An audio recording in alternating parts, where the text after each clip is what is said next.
मंत्री साहब से पूछना चाहती हूँ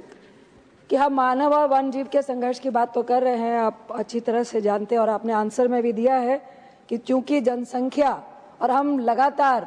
बढ़ते जा रहे हैं, हम उनके घर में जा रहे हैं, वो हमारे घर में नहीं जा रहे हैं। मेरा एक स्पेसिफिक क्वेश्चन है कि हसदेव छत्तीसगढ़ में जो कई लाख पेड़ कट रहे हैं, जो वन जीवों का अधिकार छीन रहा है, तो क्या सरकार ने, एक तो मेरा प्रश्न है कि वहाँ कौन कौन से जानवर हैं, कितनी संख्या के जानवर हैं, और हम लोगों ने उनका घर छीना है, तो क्या उनको कहाँ बसाएंगे आप? जो अटैक हो रहे हैं, तो क्या उसकी सरकार की कोई प्लानिंग है? इस तरह हिमाचल है, उत्तराखंड है, छत्तीसगढ़ है, उड़ीसा है, क्या ये सरकार बताएगी कि विगत 3 वर्षों के दौरान मानव हमलों यानी वन को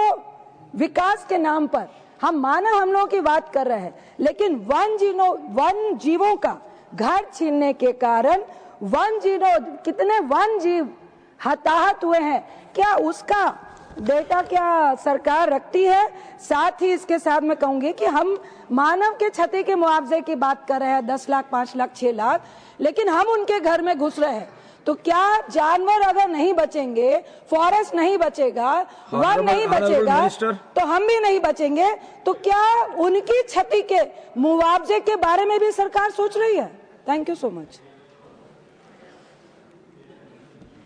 माननीय सभापति महोदय, माननीय सदस्य ने बहुत विस्तृत प्रश्न पूछा है, पर समय की मर्यादा को देखते हुए मैं सीमित समय में उत्तर दूंगा। पहला प्रश्न उन्होंने कहा है कि सरकार जो पशु हैं उनके संरक्षण के लिए क्या कार्य कर रही है। हम जो एंडेंजर्ड स्पीशीज है उसके लिए विशेष प्रोजेक्ट चलाते हैं, जैसे प्रोजेक्ट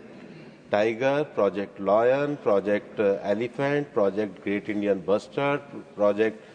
भालू, ये सारे जो है प्रोजेक्ट डॉल्फिन, इनके लिए हम विशेष संरक्षण के कार्य चलाते हैं। उसके साथ ही माननीय सदस्य को मैं कहना चाहता हूं कि पिछले ही महीने यूनाइटेड नेशन की रिपोर्ट प्रकाशित हुई है, जिसमें भारत